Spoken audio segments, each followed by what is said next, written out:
It's easy for issues of ethics to be afforded a status which is secondary to other concerns and influences in methodology. In this sense, it's something which can too easily become an issue to be grappled with once we've resolved more apparently weighty philosophical issues, or accommodated when more immediately constraining practical factors have been resolved. In this podcast, however, I make a case for ethics and politics to play a more central role in methodology. I suggest that concerns arising from this aspect can and should be as fundamental in shaping how we approach inquiries as any other influence.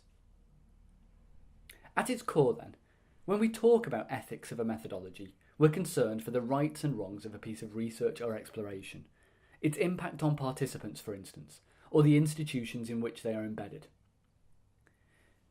It's a domain of exploration which is in part technical. It's about the ways in which the academic conforms to a set of externally established and communally agreed standards in practice. These frameworks have an important history, evolving in response to horrific experiments in human and biological sciences throughout the first half of the 20th century, such as those undertaken by the Nazi regime in Germany. Thus, these frameworks seek to ensure that the pursuit of knowledge does not cause unnecessary harm to those with whom we engage to generate it. In a modern context, a range of different codes of ethics have been proposed by various professional bodies, and you may find that your own programme or institution has a particular framework with which they expect you to comply. Running through these various codes of ethics are a number of common dimensions.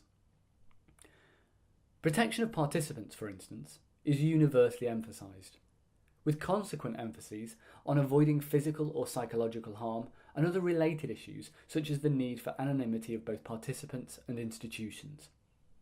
Similarly, an emphasis on ensuring that those involved in our work are willing participants is an important feature of most codes.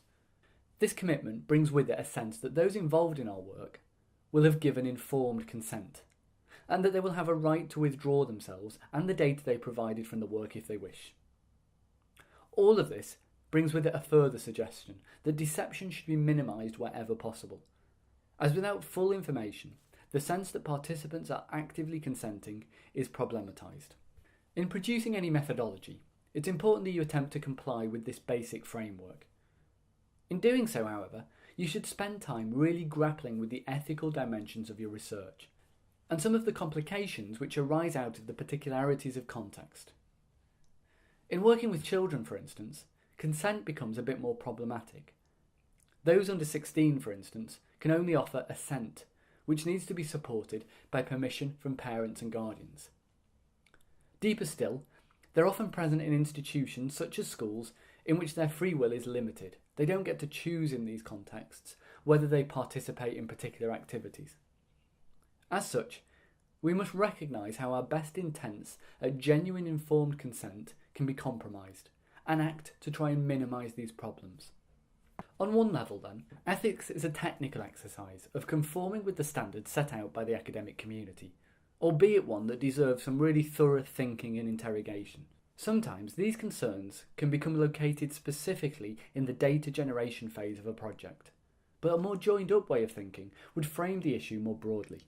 Each and every stage in the work that we undertake has ethical consequences. How we analyse the data which is produced, for instance, the degree to which participants have a right to reply to this interpretation, and the ways in which they're represented in the final written pieces. In considering the ethical context of methodology, I'd therefore encourage the listener to think in a holistic way. Doing so opens the door to a slightly more sophisticated approach to ethics. Where we're simply conforming to a set of standards governing researcherly behaviour, we're orienting to ethics in a deontological way, in which behaviour is seen as right or wrong in relation to rules. This, I would suggest, tends towards a treatment of ethics which is couched in a legalistic kind of discourse, rather than one with genuine moral foundations. Making a transition away from this involves recognising that ethics is not just something that's imposed on us as academics from outside. Rather, it's a fundamental facet of our practice. We must, of course, still conform to the rules of ethical behaviour, but we should do so also in relation to our own commitments and principles, to an analysis of the consequences of our behaviour at the level of the research event. We must consider the detail of what we do and the implications of that. Often, this can throw up some really interesting spaces and tensions which necessitate exploration. It exposes the personal politics of the research event, that relations of power and inequality are deeply ingrained in it. The ways in which we conduct ourselves, the ways in which we situate the participant and their voices, have implications in either disrupting or reinforcing these existing inequalities. If we're committed to a genuine ethical consideration of our work, these kinds of dynamics must be brought to the centre of frame and interrogated. This is particularly apt, as in the humanities or the social sciences, we're often working with groups who might be marginalised or less socially powerful. And our work is often initiated by a fundamental motivation to bring about positive change in practice and in society. We've arrived, then, at a sense of ethics as something which is more fundamental, more vital as a facet of methodology. Ethics is a set of dynamics that stem not just from our compliance with external standards, which govern not just our behaviour in data generation, but which saturate the full research event. Ethics is a set of pressures which are born out of our commitment to study human beings and human institutions in order to bring about positive change in thinking or practice. And hence, it is around these kind of concerns that the integrity of our work pivots.